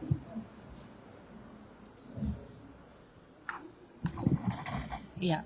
Horen jullie mij? Nee. Nog luider, nog meer in het microfoon, enkele opmerkingen. Ja. Er is gesproken over de Slavenkust. Dan zou ik willen wijzen op de slavenkust aan het oosten van Afrika, waar de Arabieren zaten. Dat heeft natuurlijk geen impact op dit onderzoek. Maar slavenkust is een foute term eigenlijk ook. Hè? Oké. Want aan de andere kant had je ook een slavenkust. Verder is de Sankofa-vogel de nationale vogel van Zimbabwe. Dus het is een Afrikaans symbool, ook wat heel ver teruggaat in Afrika. En ik heb een mooie aanvulling genomen op wat Harold net vertelde. Ik heb een document gevonden uit 1798. En dat gaat over de aankoop van slaven van plantages. Die werden geplaatst in het Zwarte Korps. Ja, er zijn verschillende jaren dus waarin dus een aantal mensen zijn aangekocht. En het mooie van deze lijst is dat de namen er staan, de afkomst van de mensen en ook de leeftijden. Dus het is een goed document om te analyseren verder. Daar kwamen voor Abo, Kaula, Congo, Soto, Soko, Mandinga, Coromantijns, Briand, Loango, Volga en Chamba. Dus zoveel verschillende stammen van afkomst. Hè? En het opmerkelijke vond ik ook dat dus bijna 40% van die lijst geen Creolen waren, dus niet in Suriname geboren, maar dus aangevoerd waren uit Afrika. Dus ik denk dat er nog heel veel onderzoek te doen is en dat we die bronnen ook kunnen gebruiken. Die moeten we niet uitsluiten, want er staat ontzettend veel informatie in. Ook over de afkomst van de mensen uit Afrika dus. Ik hoop dat u dat met me eens bent, meneer Mozes. Dank u wel, mevrouw Neus. En daar pleit Herman ook voor, meer onderzoek. Ja, klopt. Inderdaad. Bedankt voor de aanvulling. Ghana heeft Sankofa gebruikt voor haar cultuurindustrie. Met terecht. En in de literatuur die ik heb bestudeerd staat dat Sankofa uit de Akan, hoe noem je dat, traditie komt. Dus u hebt andere inzicht, u hebt andere informatie. We verrijken elkaar. Dank u wel. Wie stelt de volgende vraag? Ja. André? Nou, voor wat namen betreft, dan moeten we wel oppassen. Hè? Ik las dat iemand naar Ghana is geweest, kwam terug in Suriname en joepie, ik heb mijn roots gevonden bij de Chamba. Nou, ik hoef voor Chamba niet naar Ghana, want de Pikalo bestaat uit 3 stammoeders. Chamba, Agadi en nog eentje. Oké. Chamba komt van de Samaka. Na het sluiten van het eerste vredesverdrag kwam Gandawi met een jong meisje rond de 12 jaar naar de Tapanahoni. Ja, bij de Okanisi. En dat meisje keerde niet terug. Dat verhaal zit dus verweven in de cultuur van de groep van de Pika. En zo is de Chamba daar ontstaan. Ik ben met die Reconnection trip naar de, hoe heet het? Dat meer in Togo.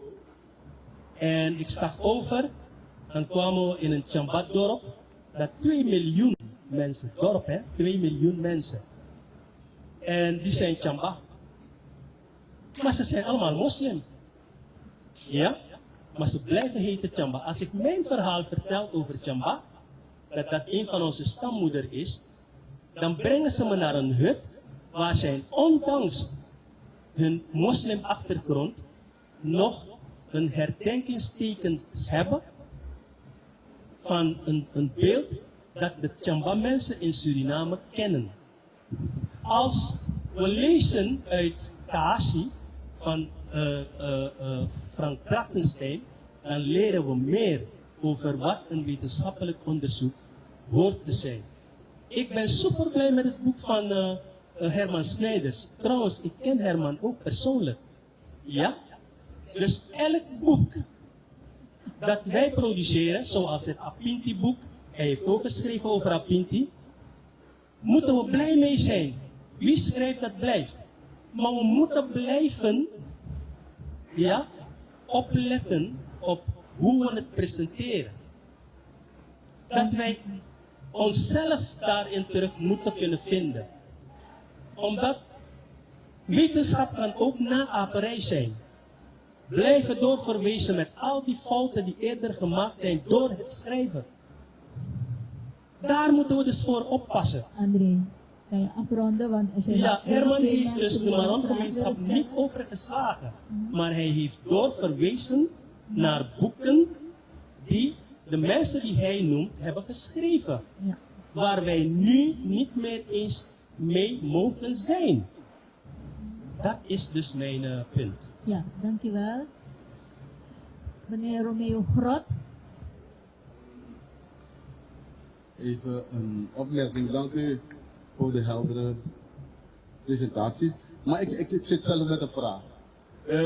Ik heb gereisd door Noord-Afrika, van Egypte, Marokko, Tunesië. Ik heb ook door Zuidelijk Afrika, van Cape Coast of Afrika, van Kaap Kudo Noord tot aan Botswana. Ik heb ook gereisd door Oost-Afrika, Kenia, Ethiopië, maar ik heb ook gereisd in West-Afrika, van Ghana of van Cameroen tot aan Benin. Maar ik moet zeggen dat ik eigenlijk mij altijd in West-Afrika, met name in Togo, het meest thuis gevoeld heb. En nu is mijn, ik noem nog een opmerking, hè. Een vriend uit Nigeria, die ook Guyana kent, die zegt van, heb je dat vergeleken? Dat als je Suriname vergelijkt met Guyana, is de zwarte in Suriname veel lievender dan die Guyanese. Als je kijkt met name naar opstanden en rellen, dan zie je dat hij zegt van, zou het toch wel iets kunnen zijn dat wat verklaart dat wij spiritueel meer op de mensen van dat gebied van West-Afrika, op die mensen lijken. En dan wil ik nog één opmerking noemen, omdat we weten dat nadat de kust leeg veroofd was, dat men steeds meer naar de binnenlanden trok. En daarbij, ik kwam een volk tegen, de Dogon. De Dogon als mensen die kunnen vliegen. En we weten allemaal hier dat mensen die chromantie krijgen, dat die zeggen van, ik vlieg. Ik vlieg van, noem maar op, over Paramaribo. Dus ik wil u vragen om mij te helpen. Is dat een verklaring? En ook nog iets opvallend, hè? Dat wij, noem het Ghanacentrisme, dat wij steeds eigenlijk, als ik kijk naar die, zogenaamd in onze bewustwording die later begon, dat we allemaal, mijn kinderen heet ook allemaal Kwasi en Kwami en Afi. Ik denk van het, eigenlijk, als ik het eerder geweten had, dan had ik nooit die Ashanti-naam gekozen. Heeft u een verklaring voor dat wij toch die neiging hebben? En ook als ik kijk naar het aspect van, als je kijkt naar hoe wij die zwarte in het algemeen zijn, als mensen, we zijn vredelievender dan die zwarte in Guyana. Is dat? En als je vergelijkt met Ghana, als een van de meest vredelievende landen in West-Afrika. Generaliseren is gevaarlijk. Ik denk niet dat je zo ver moet gaan. En je moet voorzichtig zijn.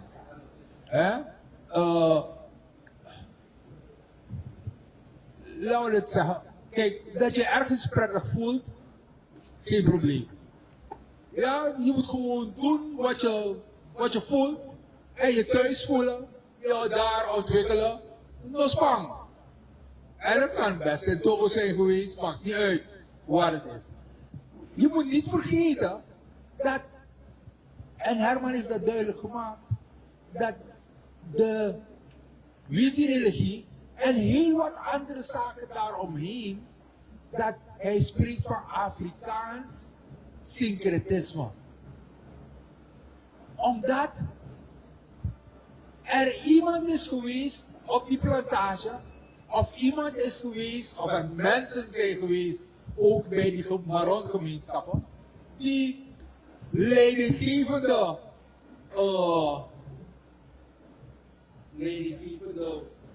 attitudes hadden en die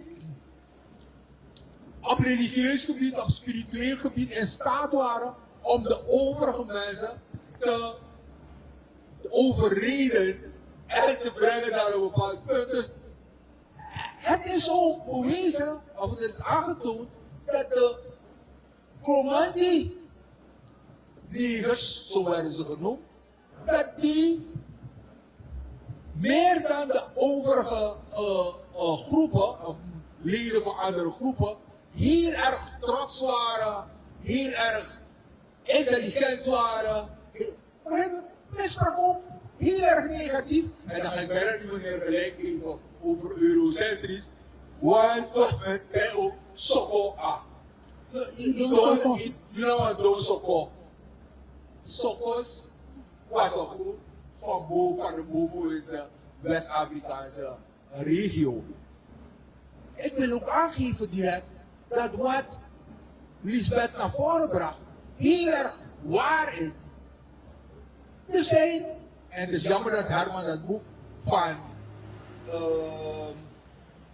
Japayu niet gelezen heeft. Kruis en Kalabas. Kruis en Kalabas. Omdat ook Japayu duidelijk maakt dat Afrikaanse gevangenen die hier naartoe kwamen reeds kennis hadden gemaakt met de islam, met het christendom en dat er Afrikanen hier zijn gekomen die Hebrew-Israëlites waren. Maar op een of andere manier zijn hun religieuze achtergronden hebben geen voorrang gehad, hebben zich niet ontwikkeld. Dat kan ook niet altijd. Er is altijd ergens een dominantie. Dat is de opmerking die ik wil maken. Ik wil Harold aanvullen, omdat eindelijk Harold go in naar richting. Hè? Je bent abisma die trangamoro trouwen. In ontwikkeling, hoe zit dat basis? Waarom heet de chromantie van de Bikalo jouw aswaglo blefuma en iblopidjani voor kankan suma en ibaliba fukumas? Waarom? Omdat degene, een man in de 30, die werd gevangen genomen toen hij van zijn oom plantage kwam, dat de Arabieren vangamang, single, dat de potama ook toen na poto. En als hij in Suriname aankomt, bleef hij niet eens een maand op de plantage. Hij koos voor zijn vrijheid toen hij hoorde dat Marons in het bos waren. Hij sloot zich aan en heeft meegevochten in 1758 tijdens de Kimpati-oorlogen. En hij heeft kinderen gemaakt met mensen van Taibotolo, een kleine stam van later de Bikalo. En hij heeft zijn naam genoemd Mi Yau Aswagro Blefuma en Iblopidjani Fukankan Suma en Ibalba Fukumas. Hij is een Afrikaan, behorende tot de Akan, moeder en Ashanti's vader. Dus dat soort verhalen getuigen dat de Afrikaan, als mens, zijn vrijheid heeft gezocht en zijn cultuur doorgedrukt. Ja? Dus dat doordrukken van kennis, daar waren de Ashanti's en de Akan heel goed in. Mekasan Kontanso. En waarom heet dat dorp Daume? En hoe ziet de cultuur van Daume uit als je naar Congo, naar Togo gaat? Dat zijn de dingen die voor mij tellen. Dank je. Ik wil tot slot aangeven hoor, hierop aansluiten, dat we zijn nauwelijks begonnen hè, om onze eigen geschiedenis vanuit onze eigen bril neer te zetten. Herman heeft legendarisch werk, gigantisch werk geleverd op dat stuk. En er zijn vele anderen ook bezig. Er is heel veel dat nog moet worden vastgelegd. Heel veel dat we van elkaar nog moeten leren en weten. En ik denk dat we vanavond in elk geval wederom hebben laten zien in die discussie dat we hard op weg zijn en dat we will get there. Sorry, Sweetie Mabari Mutapu. Gilbert zegt nog één persoon die een vraag kan stellen en dan gaan we af. Meneer Neus, u mag de laatste vraag stellen.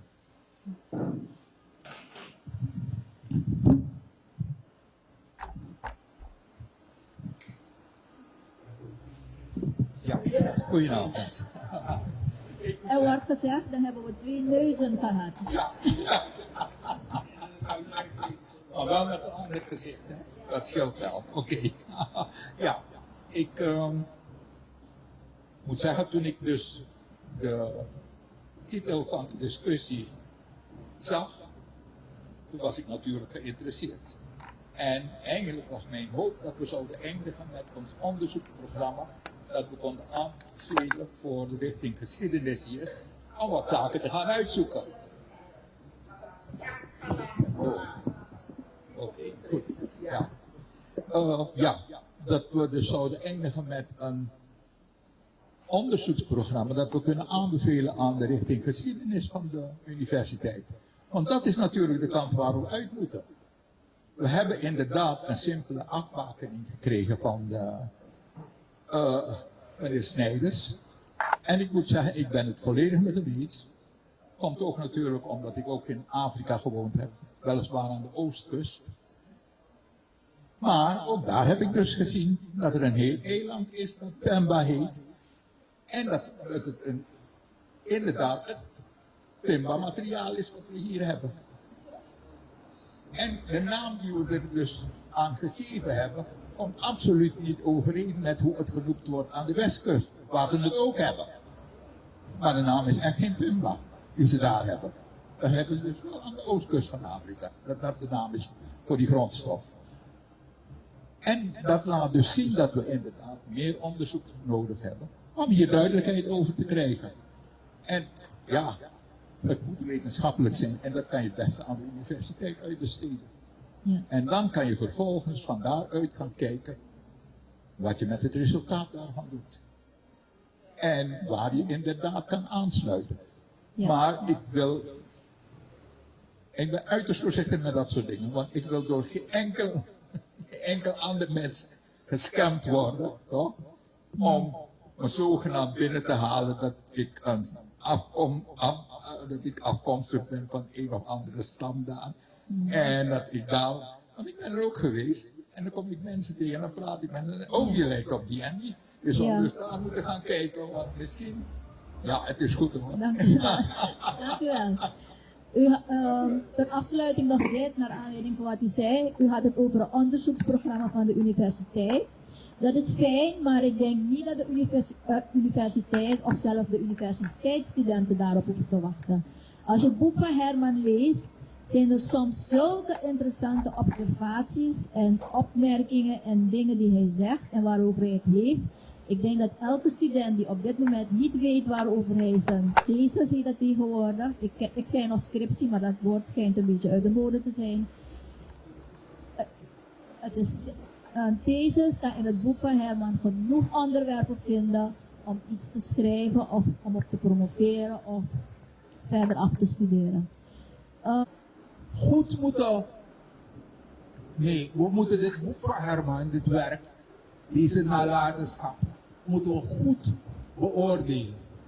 Herman heeft onder moeilijke omstandigheden in Suriname als Surinamer onderzoek gedaan.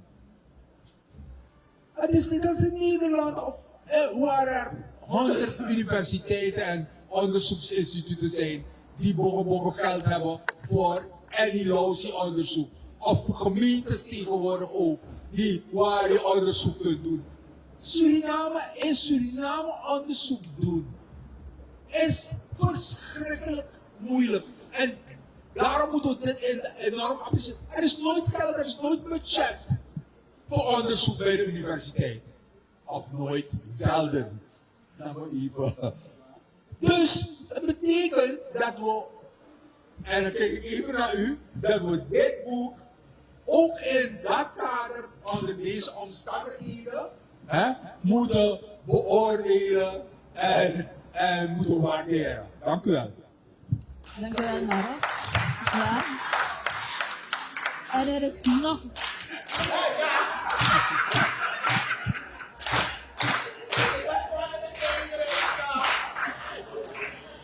Ja, het klopt inderdaad.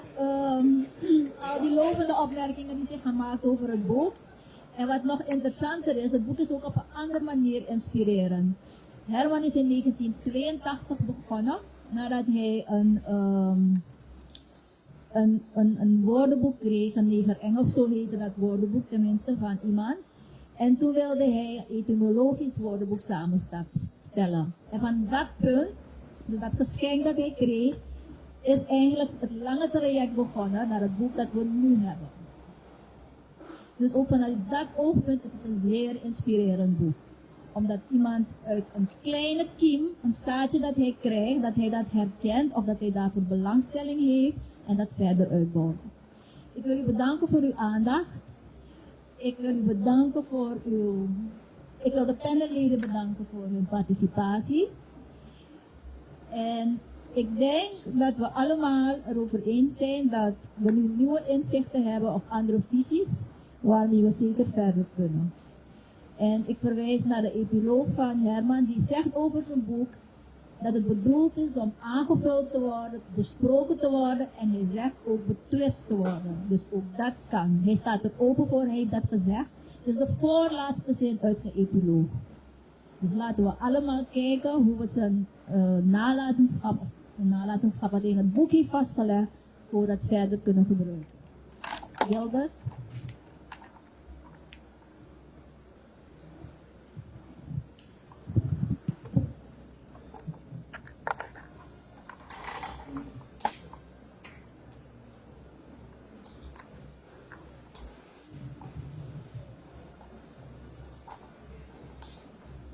Nogmaals een applaus voor de teller.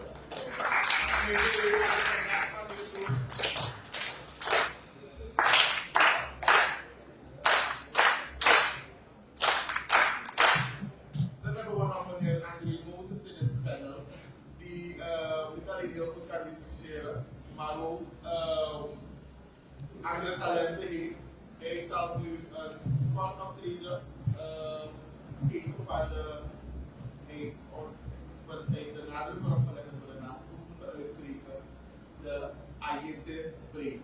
Gaat hij dus dat nu opvoeren. Meneer André Mozes.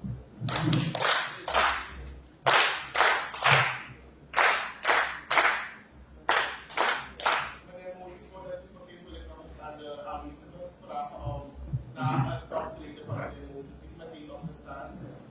En wordt dan nog kort even wat aan het medegedeeld en dan pas.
Ja, dus ik werd aangekondigd voor een optreden, maar het is eigenlijk een demonstratie van de Agnese-brief. Alle studenten van mij kennen dit ritme en we spelen het tenminste met 3 mensen. Maar de studenten van mij die hebben ook geleerd dat zij ermee geld mogen verdienen. Dus temkar man, daar is een money. En dat is dat die onze facility. Dus daarom heb ik het alleen gedaan om eventjes een voorbeeld te geven hoe de djembe gespeeld wordt. Maar in principe zit er veel meer in dan dit. Dank jullie wel. Meneer Moses. Mag ik Gerald vragen om even te assisteren? Het panel krijgt een presentje. Mevrouw Trotman, gaat u de overhandiging doen. Als blijk van waardering voor het participeren aan het paneldiscussie.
Dames en heren, dit zat niet in haar agenda.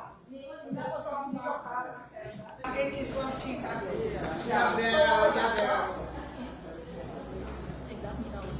Ze krijgt een hele echte Max Anissa.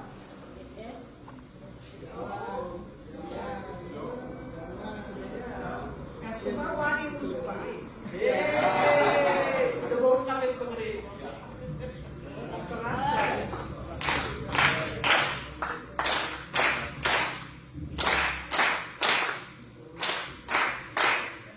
En mevrouw Piquet, voorzitter van Max Akuba, gaat ervoor zorgen dat ze mooie Anissa voor de weer. Geweldig. Je haalt me goed. Dankjewel. Corrie, voorzitter. En ik zou net iets zeggen over mevrouw Piquet, dat ik haar zou vragen om een mooie Anissa